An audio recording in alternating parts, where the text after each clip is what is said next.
누가복음 9장 37절서부터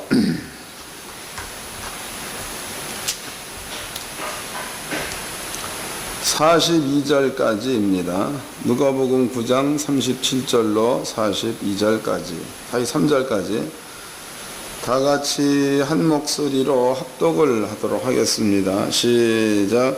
이튿날 산에서 내려오시니 큰 무리가 맞을세 무리 중에 한 사람이 소리질러 가로되 선생님, 청컨대 내 아들을 돌아보아 주옵소서. 이는 내 외아들이니이다. 귀신이 저를 잡아 졸지에 부르짖게 하고 경련을 일으켜 거품을 흘리게 하며 심히 상하게 하고야 겨우 떠나가네이다. 당신의 제자들에게 내어 쫓아주기를 구하였으나 저희가 능히 못하더이다. 예수께서 대답하여 가라사대 믿음이 없고 패역한 세대여, 내가 얼마나 너희와 함께 있으며 너희를 참으리요 내 아들을 이리로 데려오라 하시니 올 때에 귀신이 거꾸로 때리고 심한 경련을 일으키게 하는지라. 예수께서 더러운 귀신을 꾸짖으시고 아이를 낫게 하사 그 아비에게 도로 주시니 사람들이 다 하나님의 위엄에 놀라니라. 저희가 다 그 행하시는 모든 일을 기이 여길세 예수께서 제자들에게 이르시되, 거기 45절까지 읽읍시다. 시작. 이 말을 너희 귀에 담아두라. 인자가 장차 사람들의 손에 넘기우리라 하시되 저희가 이 말씀을 알지 못하였나니 이는 저희로 깨닫지 못하게 숨김이 되었음이라. 또 저희는 이 말씀을 묻기도 두려워하더라. 아멘.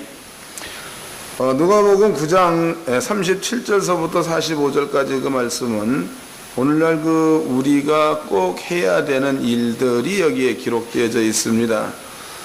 여기에 상황은 예수님께서 그러니까 변화산에 올라가셨다가 예수님이 내려오십니다. 이럴 때에 간질병 걸린 아이를 만나게 되지요. 그래서 간질병을 일으키는 영을 내어 쫓으니까 아이가 정상적으로 회복되어지는 그런 내용들이 기록되어져 있습니다. 근데 그래서 이게 문제는 거기에 이제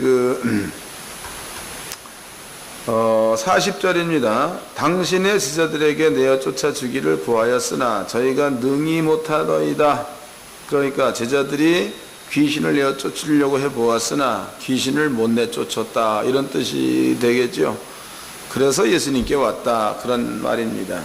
여기에서 이제 이 부분들은 그때 당시에 제자들한테 이 말들은 상당히 부담 가는 말이었을 거다고.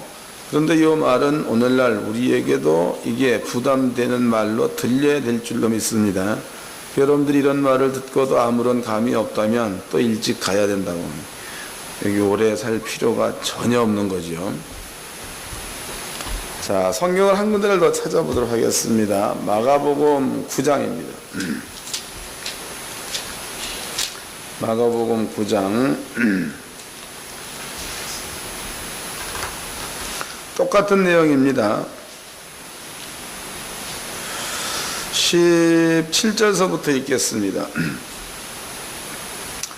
무리 중에 하나가 대답하되 선생님, 방울이 귀신 들린 내 아들을 선생께 데려왔나이다. 귀신이 어디서든지 저를 잡으면 거꾸러져 거품을 흘리며 이를 갈며 그리고 파리하여 가는지라. 내가 선생의 제자들에게 내어 쫓아 달라 하였으나 저희가 능히 하지 못하더이다. 19절입니다. 대답하여 가라사대 믿음이 없는 세대여, 내가 얼마나 너희와 함께 있으며 얼마나 너희를 참으리요 그를 내게로 데려오라 하시매. 그 다음에 이제 뒤로 넘어가 가지고 거기에 앞으로 가야지. 거기에 27절입니다. 예수께서 그 손을 잡아 일으키시니 이에 일어서니라. 집에 들어가시며 제자들이 종영이 묻자오되 우리는 어찌하여 능히 그 귀신을 쫓아내지 못하였나이까? 이르시되 기도 외에 다른 것으로는 이런 유가 나갈 수 없느니라 하시니라 그랬지요. 그러니까 여기에 제자들의 마음 가운데에 궁금한 점, 또 제자들이 풀지 못했던 이러한 것들을 예수님께서 풀어주시는데, 이게 보니까 기도 외에는 이런 유가 나갈 수가 없다, 이런 말을 했습니다. 이 말을 오늘 목사님들이 잘 깨달으셔가지고 꼭 그 방법대로 기도하시고 또 교회 안에서도 귀신을 내어 쫓는 사역들을 하시기를 바랍니다.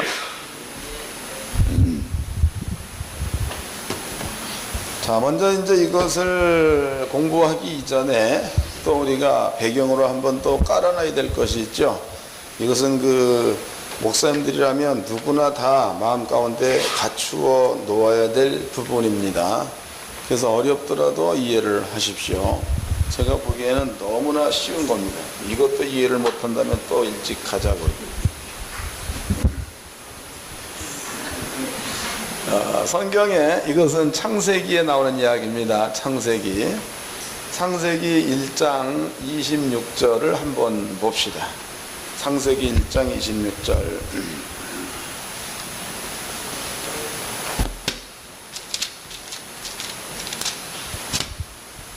제가 읽어 드리겠습니다. 창세기 1장 26절. 하나님이 가라사대 우리의 형상을 따라 우리의 모양대로 우리가 사람을 만들고 그로 바다의 고기와 공중의 새와 육축과 온 땅과 땅에 기는 모든 것을 다스리게 하자 하시고 그랬습니다. 그럼 여기 1장 26절에서 우리가 주목해 봐야 될 말이 있습니다. 이것이 뭐냐면 우리가 우리의 형상 그랬습니다. 형상과 그 다음에 모양대로 사람을 만들자 이런 말을 했다 이 말이에요. 그 다음에 창세기 2장 7절입니다. 창세기 2장 7절 다 같이 읽어보도록 하겠습니다. 시작. 여호와 하나님이 흙으로 사람을 지으시고 생기를 그 코에 불어넣으시니 사람이 생명이 된지라. 그 하나님께서 이제 흙으로 사람을 지었다는 거지요. 그 다음에 이 흙에다가 하나님께서 생기를 불어넣었다 그랬더니 사람이 생명이 되었다 이런 얘기를 합니다. 흙으로 사람을 지으시고 생기를 불어넣었더니 사람이 생명이 되었다 그랬죠. 그럼 여기에서 생명이다 그 얘기는 살아있는 영이다 그 말이라고. 생명이라는 그 얘기는 여러분들이 그 성경 안에서 영적인 존재가 그 어둠의 영을 제외하고 영적인 존재가 둘이 나옵니다. 하나는 성부, 그 다음에 성자, 그 다음에 성령. 하나님에 대해서는 영이다 라고 표현하고 있죠. 그 다음에 이제 천군, 그 다음에 천사, 이러한 자들도 영이다 라고 말하죠. 그런데 창세기 2장 7절 말씀에서는 흙으로 사람을 지으시고 생기를 그 코에 불어넣었더니 사람이 생명이 되었다 그랬으니까 사람도 영이라는 겁니다. 이해가 되나요? 영입니다. 그럼 영이라는 것을 성경적으로 우리는 어떻게 이 영을 이해할 것인가? 아주 간단히 얘기한다면 하나님은 영입니다. 그 하나님은 어디를 다니시는 데에 구애받지 않고 다니시죠. 천사들도 영입니다. 천사들도 어디를 다니는데 구애받지 않고 다닙니다. 하나님께서 흙으로 사람을 지으시고 생기를 그 코에 불어넣으니 사람이 생명이 되었다. 또 생명, 영이다 이 말이에요. 그러면 처음에 에덴 동산에서 사람으로 만들어진 생명, 이 생명은 하나님의 형상의 모양대로 만들어졌고 하나님의 형상의 모양대로 만들어진 그 사람은 하나님께서 생명, 즉 영으로 인정했다는 거죠. 그러면 그 생명이 다녔던 그러한 방법, 이것을 우리가 이해해 본다면 하나님처럼 다녔겠죠. 천사처럼 다녔겠죠. 그러니 영이라는 겁니다. 이것을 하나님의 형상의 모양이라고 합니다. 자, 그 다음에 또 창세기 3장입니다. 창세기 3장 16절서부터 19절까지입니다. 창세기 3장 18절로 19절 다 같이 읽겠습니다. 시작. 땅이 내게 가시덤불과 엉겅퀴를 낼 것이라. 너희 먹을 것은 밭의 채소인즉 내가 얼굴에 땀이 흘러야 식물을 먹고 필경은 흙으로 돌아가리니 그 속에서 내가 취함을 입었음이라. 너는 흙이니 흙으로 돌아갈 것이니라 하시니라 그랬다면, 그러면 지금 창세기 3장 말씀에서는요, 여기에 이 말씀에서는 너는 흙이니 흙으로 돌아가라 이런 말을 썼다고. 흙이니 흙으로 돌아가라. 이것은 죽음을 얘기합니다. 죽음. 그러면은 사람 속에 생기가 들어가서 그 사람을 생령, 영으로다가 만드는 것은 아버지의 생기라면은요, 이 사람으로 하여금 죽음에 이르게 하는 것은 그 사람 속에 사망의 영이 들어가 있을 때에, 그때는 사람을 죽음으로 인도한다는 거지요. 이해가 되셨나요? 이건 다 아는 내용이니까 그냥 대충만 넘어가겠습니다. 요걸 이제 기억해 놓으세요. 요것. 자, 그 다음에 뒤로 넘어가 봅시다. 뒤로. 고린도 후서입니다. 고린도 후서 3장. 이것은 목사님들이 글을 이해합니다. 글을 이해해야 합니다. 고린도 후서 3장.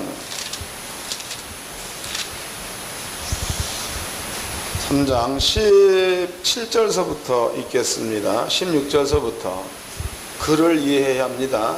3장 16절서부터 그러나 언제든지 주께로 돌아가면 그 수건이 벗어지리라. 17절 주는 영이시니 주의 영이 계신 곳에는 자유함이 있느니라. 우리가 다 수건을 벗은 얼굴로 거울을 보는 것 같이 주의 영광을 보매 저와 같은 형상으로 화하여 영광에 이르니 곧 주의 영으로 말미암음이니라 그랬습니다. 여기 18절 말씀에서 우리가 다 수건을 벗은 얼굴로 거울을 보는 것 같이 주의 영광을 보매 저와 같은 형상으로 화하여 그랬단 말이죠. 그러면은 고린도후서 3장 18절 말씀에서 저와 같은 형상이라는 것은 누구를 얘기하는 겁니까? 네? 저는 누굴 가리키는 거예요? 예수님. 예수님과 같은 형상으로 화한다는 말은 변한다는 이야기죠. 예수님과 같은 형상으로 변한다. 그런데 예수님과 같은 형상으로 변하려면 뭐가 있어야 되는가? 변하려면 그 다음을 읽겠습니다. 저와 같은 형상으로 화하여 영광에 이르니 곧 주의 영으로 말미암음이니라 그랬단 말이에요. 그러면 지금 고린도후서 3장 마지막 절에는요, 저와 같은 형상, 그러면 예수님과 같은 형상 그랬단 말이죠. 예수님의 같은 형상으로다가 변한다 그랬단 말이에요.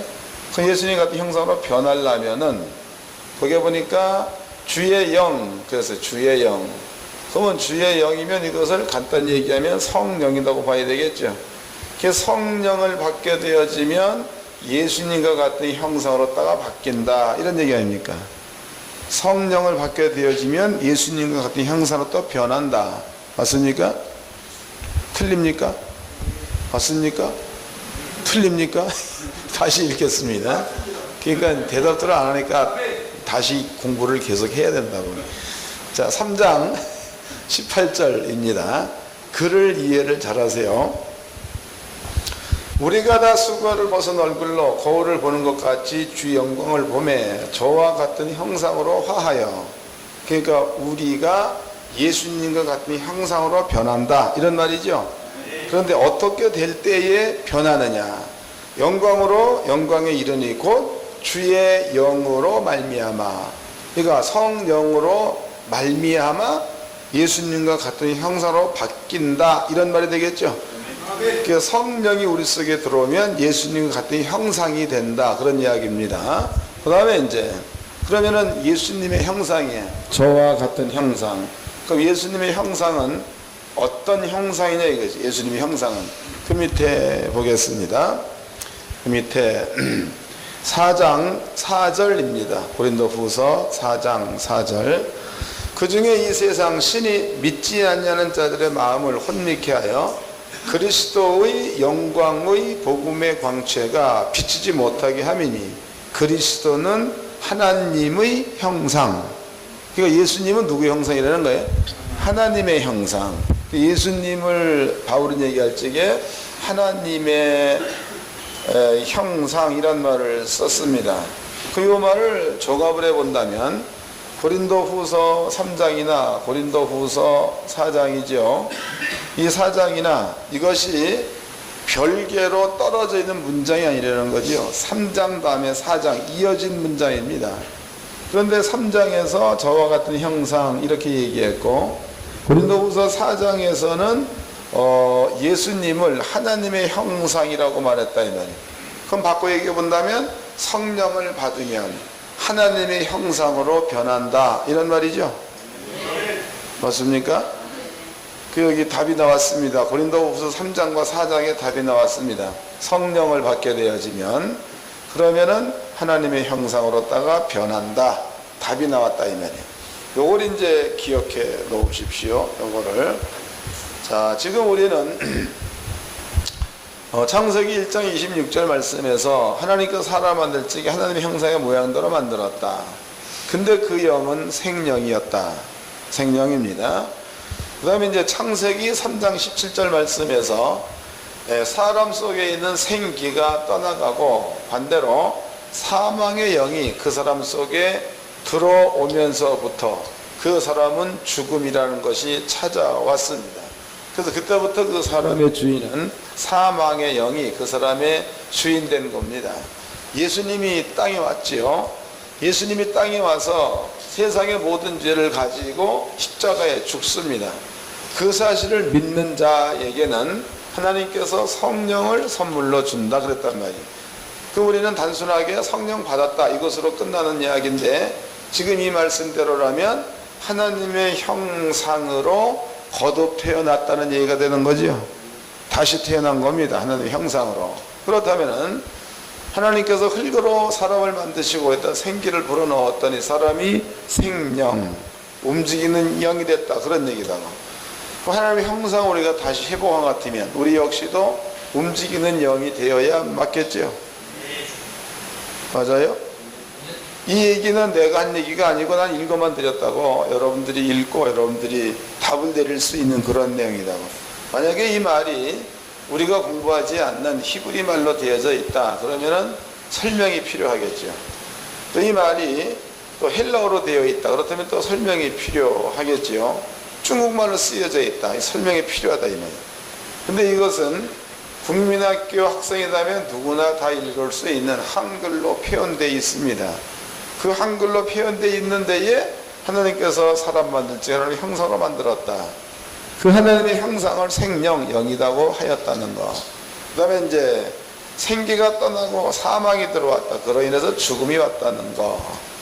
그 다음에 예수를 믿게 되면 그 믿음과 동시에 우리 속에 성령이 임재한다는 거.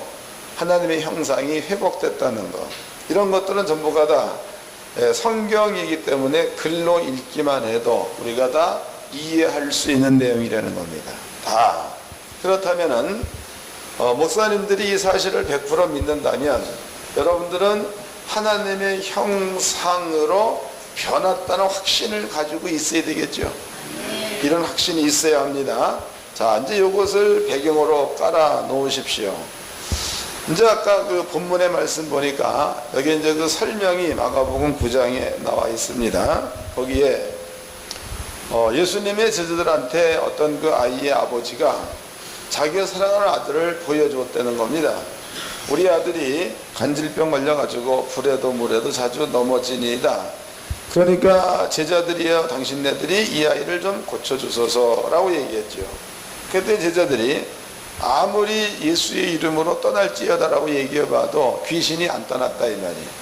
그랬더니 그 다음에 아이의 아버지가 예수님께 찾아오지요. 예수님, 당신의 제자들한테 귀신 내어 쫓아주기를 내가 얘기해봤는데 능히 쫓아내지 못하더이다 라고 얘기했습니다. 그렇다면은 이 말씀을 통해서 제자들이 귀신을 왜 쫓아내지 못하였는가라는 답이죠. 그 답을 이 배경을 가지고 있다면 답을 찾아낼 수가 있겠죠. 왜 그런 거예요? 왜 그런 겁니까? 그 대답은 금방 해놓고 또 얘기를 못한다. 그게 지금 여기에서 답을 찾아내는데 하나님의 형상이 회복이 안 될 경우에는 잘 못 쫓아내겠죠. 그럼 성령을 받으면 하나님의 형상으로 화한다. 회복된 겁니다. 그러면 쫓아낼 수가 있겠죠. 이제 넘어가 보자고. 사도행전을 봅시다. 사도행전 14장입니다. 여러분들이 그 사도행전 1장서부터 마지막 절까지를 가만히 보면 거기에는요, 그 사도 바울이 40일 동안 금식했다 이런 말이 없습니다. 그냥 사도 바울이 기도처를 찾으려고 가다가, 그 다음에 걔 이름이 뭐더라? 비단장사 아줌마 이름이 뭐지요? 루디아. 루디아를 만나가지고 거기서 빌립보 교회를 세웠다. 이 정도의 말은 있어도 40일 금식했다 이런 말은 없다 이 말이에요. 그럼 여기에서 사도행전 16장에 거기에 바울이 하고 있는 말을 한번 들어보도록 합시다. 사도행전 16장, 자 16절입니다. 우리가 기도하는 곳에 가다가 저 많은 귀신 들린 여종 하나를 만나니, 그럼 여기서 기도하는 곳으로 가다가 해서, 그러면 기도하는 곳이라는 것은 사도 바울이 지명해가지고 모일 수 있는 모임의 자리, 회당이라든가 가정이라든가 이러한 자리가 되겠죠. 오늘 우리로 얘기한다면 교회당이 되기도 합니다. 그럼 여기서 기도하는 곳으로 가다가 저 많은 귀신 들린 여종 하나를 만나니 저물어 그 주인들을 크게 이야기하는 자라. 바울과 우리를 쫓아와서 소리질러 가로되 이 사람들은 지극히 높은 하나님의 종으로 구원의 길을 너희에게 전하는 자라 하며 이같이 여러 날을 하는지라. 바울이 심히 괴로워하여 돌이켜 그 귀신에게 이르되 예수 그리스도 이름으로 내가 네게 명하노니 그에서 나오라 하니 귀신이 즉시 나오니라 그랬단 말이에요. 그가 지금 바뀐 게 있다면 사도 바울 시대에, 사도 베드로의 시대에는 성령 받은 게 다른 거지요. 성령 받은 거. 그러면 성령을 받게 되어지면 하나님의 형상을 회복한 게 되는 거니까 여러분들의 마음 가운데 성령 받았다는 확실한 믿음, 확신, 이것만 가지고 있으면 귀신들은 여러분들을 보면 두려워해야 합니다. 맞아요? 정신을 좀 바짝들을 좀 차리십시오. 그러니까 여기에 이제 그 성령 받은 사람이 이렇게 있습니다. 그러면 이제 바울의 그 쓴 글로다가 밀어본다면 고린도 후서에 성령 받은 사람은 하나님의 형상으로다가 변했다 이렇게 말합니다. 하나님의 형상을 회복했다 이런 말을 합니다. 그 하나님의 형상, 이것은요 귀신들이 보고 가장 무서워하는 게 하나님의 형상이라는 거예요. 왜냐하면 하나님은 빛이지요. 귀신은 어둠이죠. 그 어둠과 빛은 공존할 수가 없는 겁니다. 그러므로 귀신이 보고 가장 두려워해야 되는 그러한 모양이 하나님의 형상입니다. 자, 그런데 실제로 이런 일들이 있었는가, 이거 한번 찾아봐야 되겠죠. 또 찾아보도록 합시다. 마가복음 5장입니다. 예수님은 이제 하나님의 형상입니다. 마가복음 5장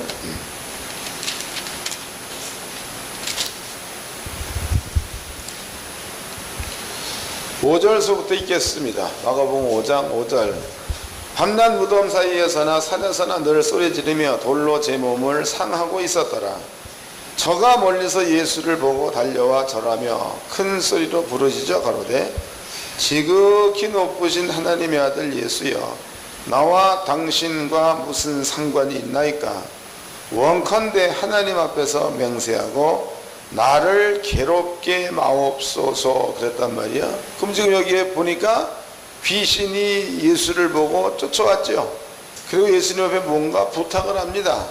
나를 괴롭게 하지 말아라. 그 말은 바꿔 얘기하면 예수님과 귀신이 같이 있으면 귀신은 괴로움을 당하는 자라는 거죠. 그 예수님을 사도 바울은 하나님의 형상 그랬단 말이에요. 그러면 지금 우리가 성령을 받아서 하나님의 형상을 회복한 것 같으면 귀신들이 우리와 함께 있다. 그러면 귀신은 우리를 껄끄럽게 여겨야 이게 맞는 겁니다. 귀신은 우리를 두려워해야 맞다 이 말이에요. 또 한 가지 이것은 여러분들은 그 쫓아가는 자가 없어도 항상 쫓긴다는 말을 들어보셨나요? 이 말은 잠언서가 어디인가 나오는 것 같습니다.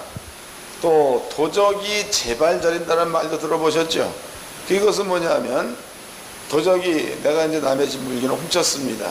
죄를 졌다 했는 순경 하다못해 의무경찰이라도 길을 이렇게 가다가 자기랑 전면으로 마주치면은 의경은 아무것도 모르는 거죠. 근데 본인 스스로가 깜짝 놀라고 또 슬슬 뒷걸음질 쳐가지고 이래 가지요. 이래 여차하면 토끼려고. 그 왜 그런 거예요? 의경이 내 그 훔친 것을 알아서가 아니라 내 속에 있는 훔쳤다는 그 사실이 의경을 두렵게 한다는 거예요.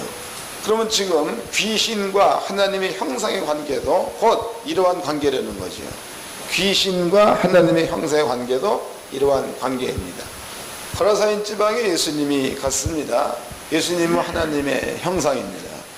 그럴 적에 거라사인 지방 가운데 있었던 귀신 들린 자, 귀신 들린 자에 대해서 성경은 설명을 해 놓았습니다.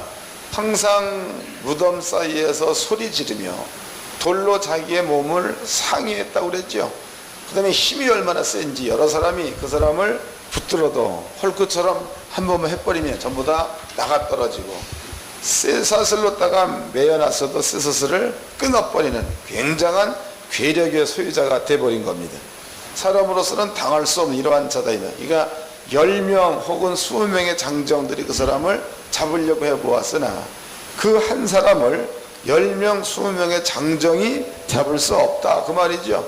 굉장히 힘이 있는 자로 바뀌었다는 겁니다.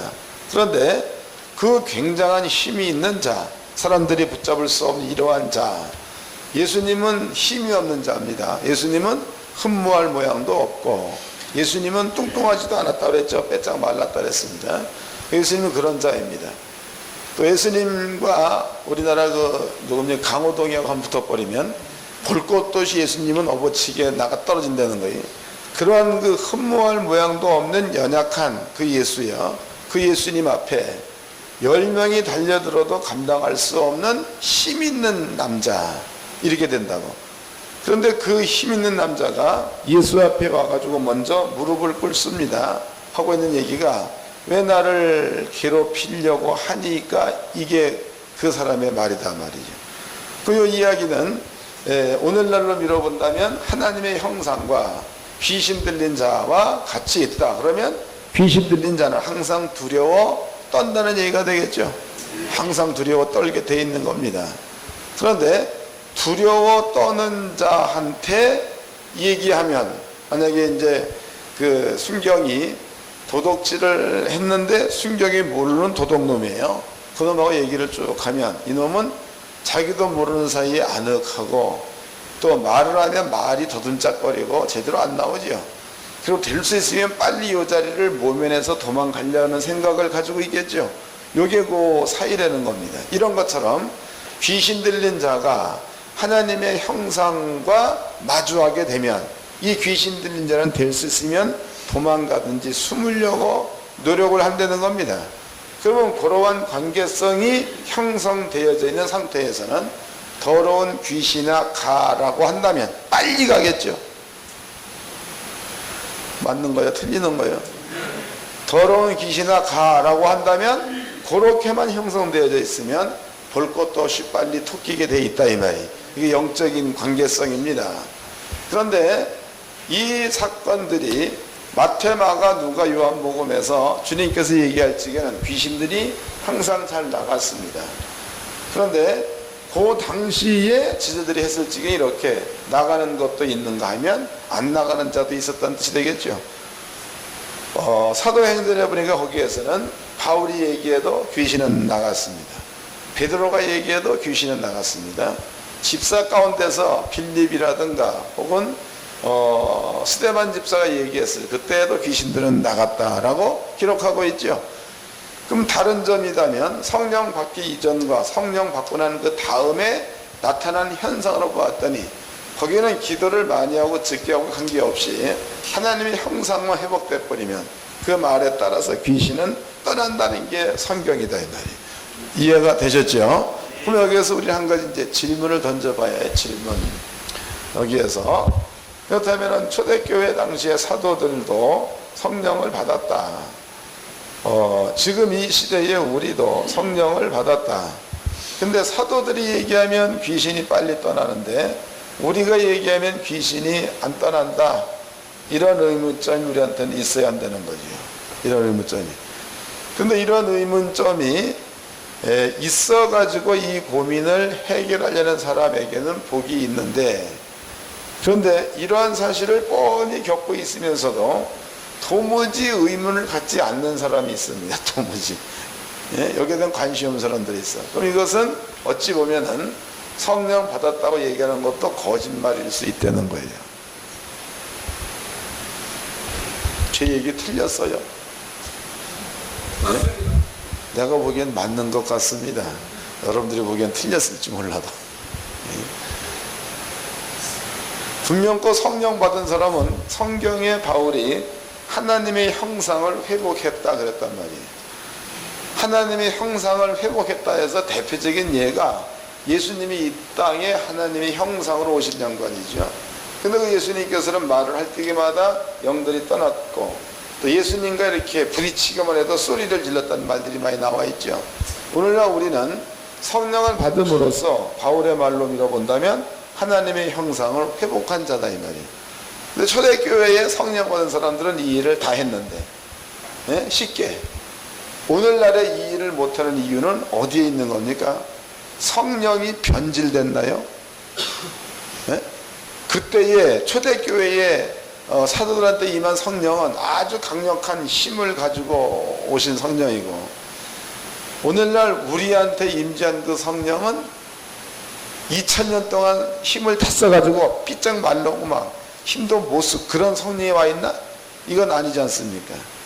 2000년 전에 힘 있는 성령이 나면 지금도 그 성령은 힘이 있는 성령인 줄로 믿으시기 바랍니다.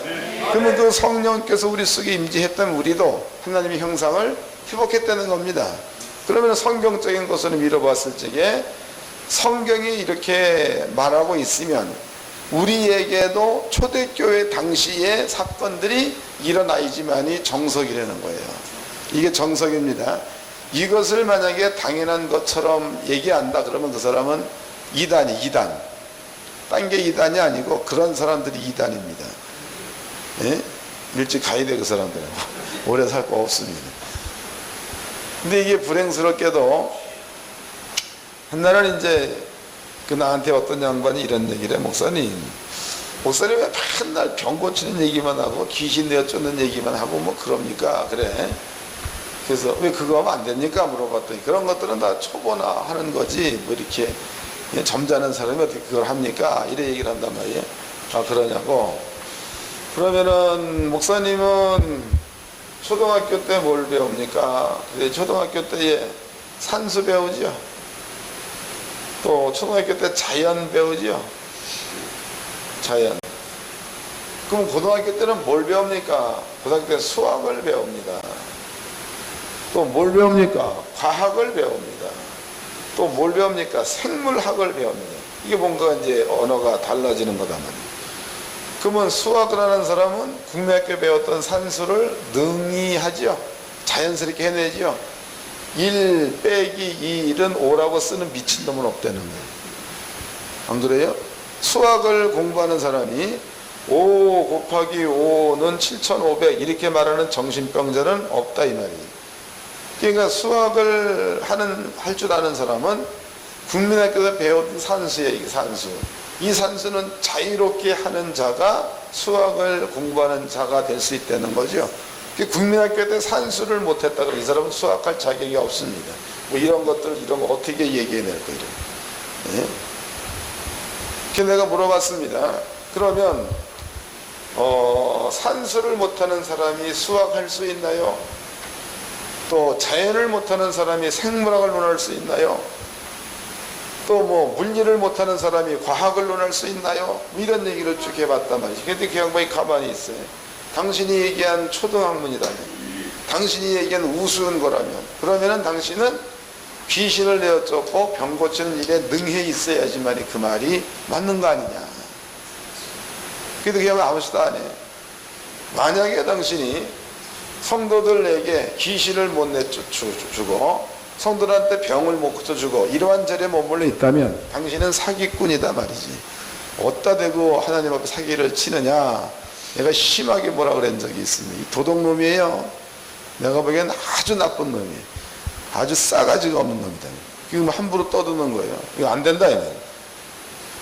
분명히 성경은 하나님의 형상을 회복한 자다. 그러면은요, 이건 아주 그냥 엄청난 사건입니다. 이것은 제가 이 부에 자세히 설명을 안 해드려서 그렇지, 창세기 1장 26절 이하에 우리가 우리의 형상대로 사람을 만들고 그로 하늘에 있는 것들, 새들, 땅에 있는 것들, 또 물고기, 물속에 있는 것, 이런 것들을 다스리게 하자는 그 말 가운데는 하나님이 만들어 놓은 피조물들을 다 다스리는 거다고.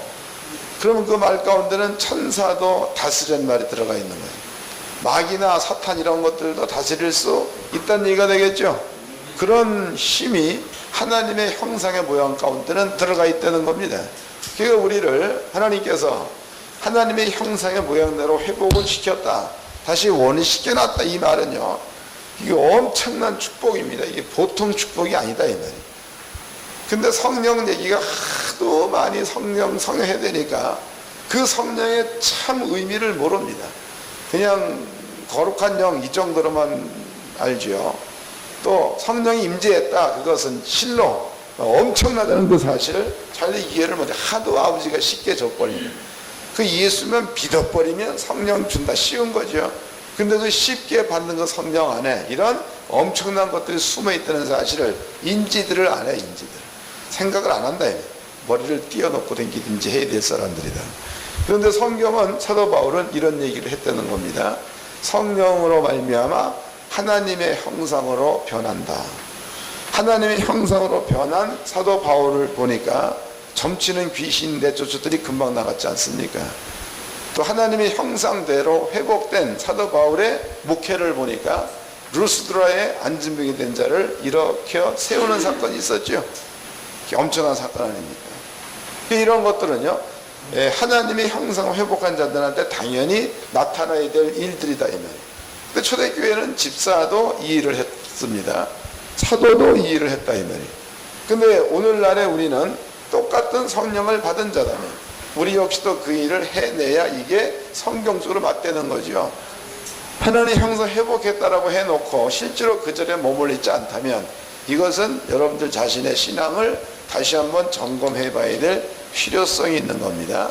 한 가지 문제를 해결했습니다. 그러면은 귀신 들린 자의 아버지가 당신의 제자들은 능히 이 일을 못했나이다 해서 거기에 답을 한번 살펴보았더니 성령 받기 이전과 성령 받고 난 후지요. 그 후에 답이 있다는 것을 알았습니다. 자, 두 번째입니다. 지자들도 이 문제에 대해서 고민이 된 거죠. 고민이 돼가지고 그때 당시로는 아무 말도 못하고 있다가 사역을 전부 다 끝마치고 주님께서 방에 들어오십니다. 그때 지자들이 조용히 물어봅니다. 예수님, 어찌하여 우리는 능히 그 일을 못하였나이까? 이래 물어보니까 예수의 대답이 기도 외에는 이런 유가 나갈 수 없느니라, 이런 말을 썼습니다. 근데 여기에서 기도라는 것들을 한번 우리가 이해를 해야 합니다. 자, 마가복음 9장을 다시 한번 읽어보도록 하겠습니다. 마가복음 9장 27절입니다. 27절. 예수께서 그 손을 잡아 일으키시니 이에 일어나니라. 집에 들어가시매 제자들이 종용이 묻자오되 우리는 어찌하여 능히 그 귀신을 쫓아내지 못하였나이까? 29절. 이르시되 기도 외에 다른 곳으로는 이런 유가 나갈 수 없느니라 하시니라 그랬단 말이에요. 그럼 여기서 이제 기도라는 말을 주님이 해냈습니다. 기도. 그런데 이 기도라는 그 이야기를 예수께 해놓고 어떻게 라는 말은 없단 말이죠. 어떻게. 기도를 하는데 어떻게 하느냐, 이런 말은 여기에 기록되어 있지 않습니다. 그럼 어떻게 기도해야 되느냐? 없다 이 말이에요. 그 여러분들이 주님께서 기도 외에는 이런 유가 나갈 수 없느니라 해서, 그러면은 주님이 가지고 계신 기도관이야. 주님께서 가지고 계신 기도관, 이것은 어떠한 의미의 기도의 관을 예수님은 가지고 계신가, 이걸 한번 살펴봐야 되겠죠. 거기에서 나오는 기도 외에는 이렇게 쓴 거니까 이해가 되나요? 가령 이것도 이제 제가 이 얘기는 몇 사람한테 있었던 그런 이야기인데, 한 사람 예를 한번 들어보도록 합시다. 이것은 우리 연구원에 나오는 목사님이십니다. 그 양반이 목회하다가 목회가 잘 안 되니까 20일 금식 기도했다는 거죠. 20일. 또 그래도 잘 안 되니까 여기 삼각산이라고 아세요? 삼각산은 산이 삼각져서 그런 거야? 아니면 사각 밑에 있는 산이 삼각산이? 근데 이 산에를 이 양반이 저녁 10시인가 그때 올라간다는 겁니다. 그리고 새벽 4시까지 기도하고, 아니 새벽 2시까지 기도하고 내려와가지고 새벽 기도 한다는 겁니다. 이 사람이 이렇게 기도했다 이 말이에요. 그러면은 그 사람이 갖고 있는 기도의 개념은 이러한 개념을 갖고 있겠죠. 이해가 되세요? 그 사람이 기도하는 기도의 개념은 이 개념이다. 그럼 만약에 기도라는 말을 똑같이 썼을 때에 주님이 갖고 있는 생각에서 예수님이 말씀한 기도와 이 목사님이 요 상태에서 기도했을 때 얘기한 기도와, 기도라는 그 단어는 똑같았을지라도 의미는 다르겠죠. 의미는 다릅니다. 그럼 여기에서 예수님께서 기도 외에는 이런 유가 나갈 수 없다라고 얘기했을 때에 주님이 갖고 계시는 기도의 개념을 이해를 해야 요 뜻을 알 수 있다는 겁니다. 요 뜻. 그러면 주님이 갖고 계신 기도의 내용은 어떠한 기도의 내용을 하였는가, 이걸 한번 찾아보도록 합시다. 마태복음 26장입니다. 마태복음 26장. 거기는 예수님께서 기도하는 그 내용이 거기에 수록이 되어져 있습니다. 26장 36절서부터 읽겠습니다. 마태복음 26장 36절. 이에 예수께서 저희들과 함께 겟세마네라 하는 곳에 이르러 저희들에게 이르시되, 내가 저기 가서 기도할 동안에 너희는 여기 앉아 있으라 하시고, 베드로와 세베대 두 아들을 데리고 하실새 고민하고 슬퍼하사 이에 말씀하시되, 내 마음이 심히 고민하여 죽게 되었으니 너희는 여기 머물라 나와 함께 깨어 있으라 하시고, 조금 나아가서 얼굴을 땅에 대시고 엎드려 기도하여 가라사대, 아버지여 만일 할만하시거든 이 잔을 내게서 지나가게 하옵소서.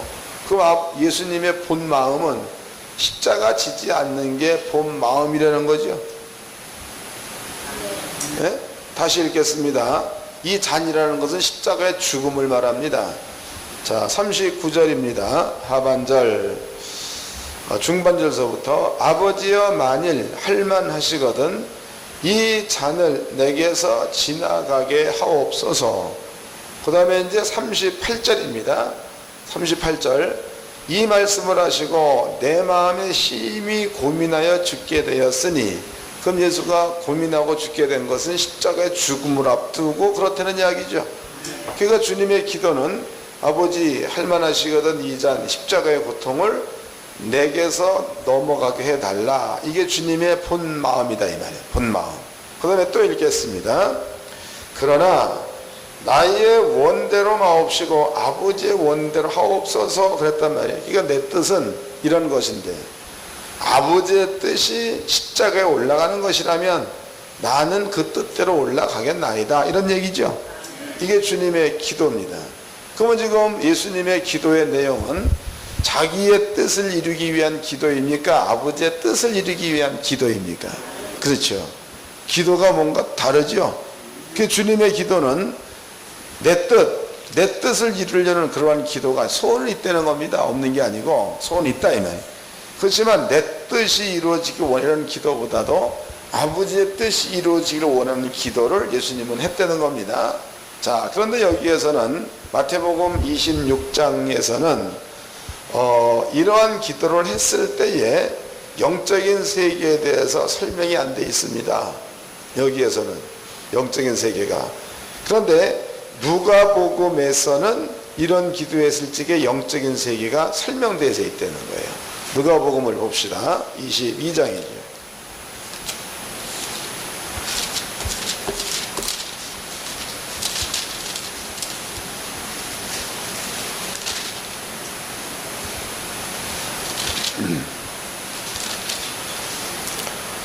(22장) 40절입니다. 똑같은 기도의 내용이에요. 22장 40절. 그곳에 이르러 저에게 이르시되 시험에 들지 않기를 기도하라 하시고 저희를 떠나 돌들진 만큼 가서 무릎을 꿇고 기도하여 가라사대 아버지여 만일 아버지의 뜻이여든 이 잔을 내게서 옮기시옵소서. 그러나 내 원대로 마옵시고 아버지의 원대로 되기를 원하나이다. 똑같은 이야기죠. 43절. 사자가 하늘로부터 예수께 나타나 힘을 돕더라. 이게 어느 때 사자가 나타나는 거예요? 아버지의 뜻대로 기도할 때에 하나님의 사자가 나타난다, 이 얘기죠. 그 다음에 또 읽겠습니다.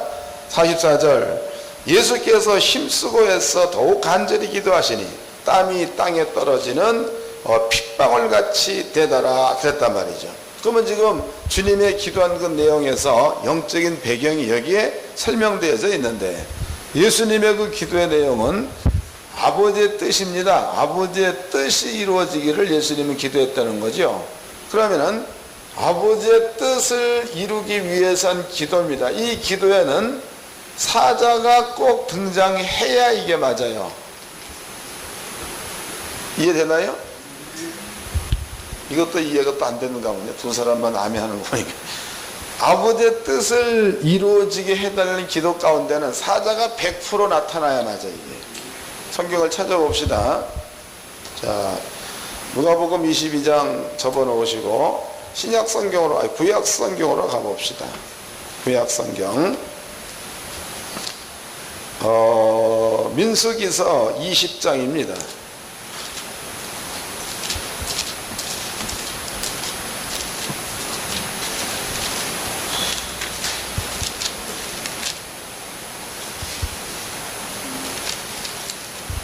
(20장) 14절서부터 읽겠습니다. 민수기 20장 14절.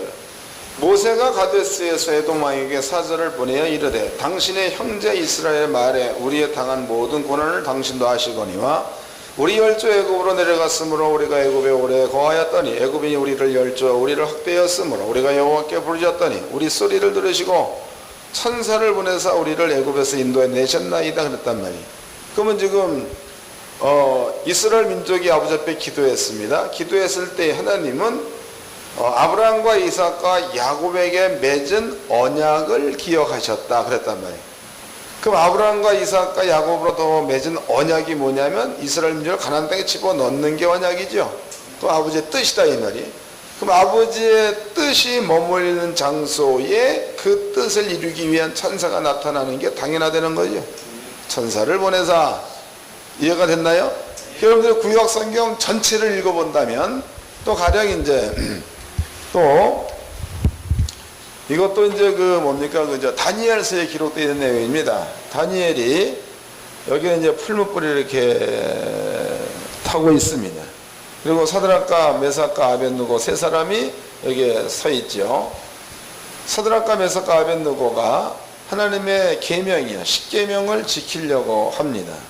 그러면은 이 십계명은 이미 모세 때에 하나님께서 이스라엘 민족한테 준 계명이라고. 그러면 그 계명 가운데는 뭐가 숨어져 있죠? 계명 가운데 숨어져 있는 게 신명기 28장에 나와 있습니다. 거기에 이래 나와 있습니다. 아버지의 계명을 지키면 복을 받고 안 지키면 저주를 받는다 그랬단 말이에요. 그 다음에 신명기 31장입니다. 거기에는 보면 내가 천지를 불러서 증거를 삼노니 너희가 살기 위해서 아버지의 말씀을 택하라. 또 하나님의 말씀은 너희의 생명, 너희의 장수 이렇게 표현하고 있다 이 말이에요. 그러면 천사들은요 복과 저주를 이스라엘 민족한테 주기 위해서 대기하고 있다는 뜻이 되겠죠. 하나님께서 모세한테 계명을 줬을 때입니다. 그때서부터 천사들은 그 계명을 이루기 위해서 항상 계명과 같이 있어야 된다는 게 성경이다 이 말이에요. 그러면 지금 여기에서 이 세 사람이 십계명을 지키려고 여기에 섰습니다. 그러면 계명을 지키려고 섰다라는 그 말은 이미 모세 시대에 하나님께서 모세한테 말씀을 하시고 그 말씀을 백성들한테 주었습니다. 이 말씀이 아버지 입에서 나왔을 때부터 이것은 아버지의 뜻이 되는 겁니다. 뜻, 계명을 지켜라, 천대까지 은혜를 주겠다, 아버지의 뜻입니다. 그럼 이제 그로부터 수백 년 지나가지고 스드락과 메삭과 아벳느고가 계명을 지키기 위해서 풀무 가운데 떨어지는 사건이 있다 이 말이에요. 그 풀무 가운데 떨어지기 이전에 영적으로 미뤄본다면 계명 가운데는 꼭 천사가 있어야 된다는 게 성경적으로 증명이 됐습니다. 그 비록 계명 가운데 천사가 있는데 그 천사가 눈에 보이지 않을지라도 계명 가운데서 그 계명 속에 있는 축복과 저주를 만들어내는 천사가 있다는 것이 성경을 통해서 우리 속에 믿어졌습니다. 그러면 지금 여기에서 사드락과 메삭과 아벳느고 세 사람은 그 계명을 지키기 위해서 불 속에 뛰어들 작정인데 뛰어들기 직전까지도 계명은 천사와 함께 있었다는 얘기가 되겠죠. 세 사람이 뛰어들었습니다.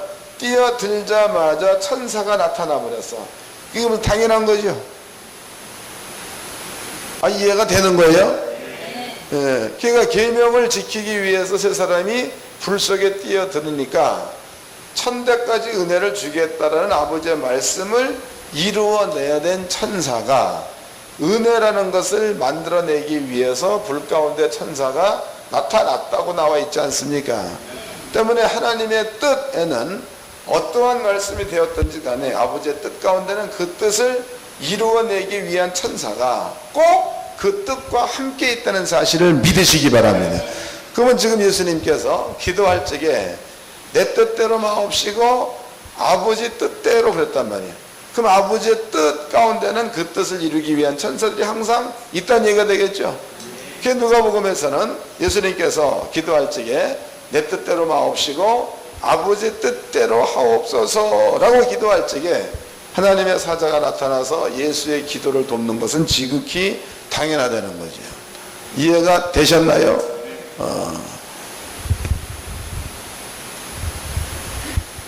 자면은 이해가 안 되죠. 근데 안 자면 이해가 될 거라고. 왜냐하면 성령을 받았기 때문에 그렇습니다.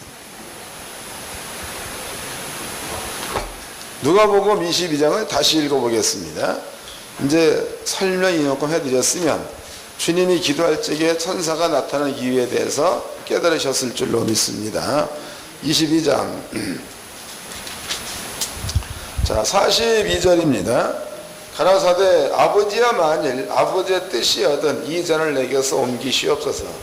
그러나 내 원대로 마옵시고 아버지의 원대로 되기를 원하나이다 하시니 사자가 하늘로부터 예수께 나타나 힘을 돕더라 그랬다면 그럼 이 사자는 하나님의 말씀, 하나님의 뜻을 이루기 위해서는 그 사자는 그 뜻과 항상 같이 있어야 된다는 거죠.